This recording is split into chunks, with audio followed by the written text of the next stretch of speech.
પેટ્રોલની car લેવી કે ન લેવી, ખાંડ લેવી કે ન લેવી, ઇથેનોલ E20 છે અને ખાંડ આરે શું સંબંધ છે? ખાંડનો ભાવ વધે છે તો સરકાર ખાંડના ભાવને ઘટાડવા શું કરે છે? E20ને કારણે કારની અંદર અમુક સમસ્યાઓ સર્જાય છે, તેમ છતાંય તે પેટ્રોલના ભાવ છે એ વધેલા જ છે.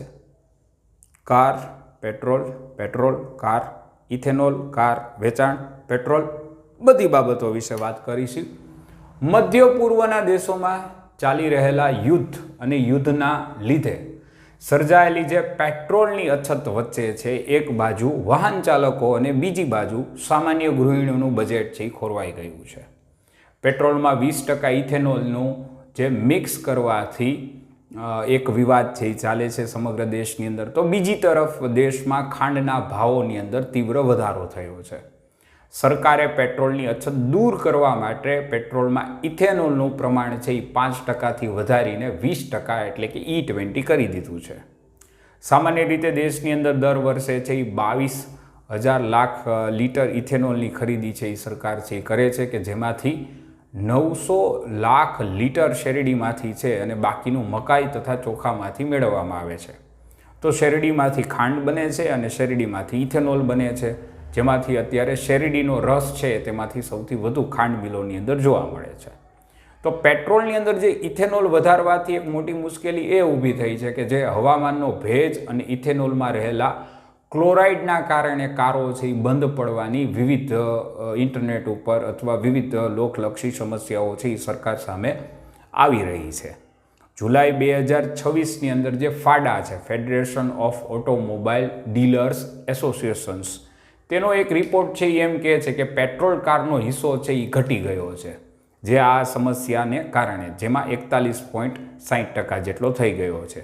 જ્યારે વૈકલ્પિક બળતણ છે, અલ્ટરનેટિવ જે ફ્યુલ્સવાળી જે કારો છે, તેનો હિસ્સો વધીને 40.59% થઈ ગયો છે.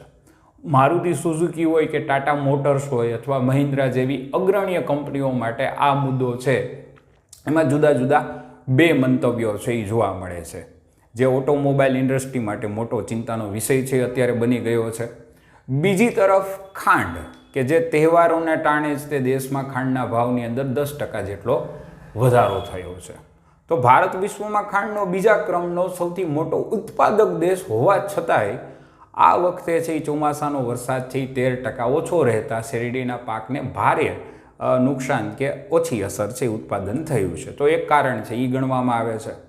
બીજી તરફ સરકારને એક ખાંડના ભાવ રોકવા માટે સરકાર છે એ શું કરે છે તો કે ભાઈ જે સ્ટોક લિમિટ છે, જે ખાંડની સ્ટોક લિમિટ છે તે 1 ઓગસ્ટથી 13 નવેમ્બર સુધી વર્ષ 2026ની અંદર છે એ ખાંડના વેપારીઓ માટે સ્ટોક લિમિટ છે એ લાગુ કરાઈ છે, જેથી સંગ્રહખોરી છે અટકાવી શકાય.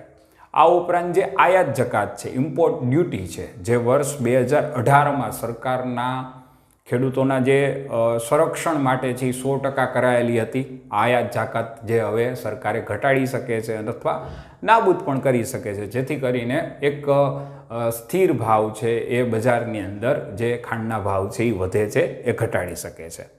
બીજી તરફ જે ઇથેનોલની ફાળવણી છે, હવે મેં હમણાં જ તમને કીધું કે શેરડીમાંથી ઇથેનોલ છે એ બને છે, તો ખાંડનું જે ઉત્પાદન છે એ વધારવા માટે શેરડીમાંથી જે ઇથેનોલ બનાવવાનું પ્રમાણ છે એ ઘટાડીને ખાંડ તરફ છે એ ખાંડ મિલોને વાળવાની વાત છે. અને ઇથેનોલ માટે છે એ મકાઈ તથા ચોખાનો વપરાશ છે એ વધારવાનો વાત છે એ મહત્ત્વની છે. જોકે ભૂતકાળમાં સરકારે જે ખોટમાં ચાલતી શુગર મિલો છે તેને ઇથેનોલના પ્લાન્ટ નાખવા માટે પ્રોત્સાહિત છે એ કર્યા હતા. તેથી આ ફેરફાર કરવો સરકાર માટે પણ એક મોટો પડકાર છે. હવે તમે જો આમાં કેટલા બધા સમસ્યાઓ છે, એગ્રીકલ્ચરની સમસ્યા છે, ઓટોમોબાઈલની સમસ્યા છે, સામાન્ય માનવીની જીવન જરૂરિયાતની વસ્તુમાં ખાંડ છે એક બહુ મહત્ત્વનો ભાગ છે એ જોવા મળે છે.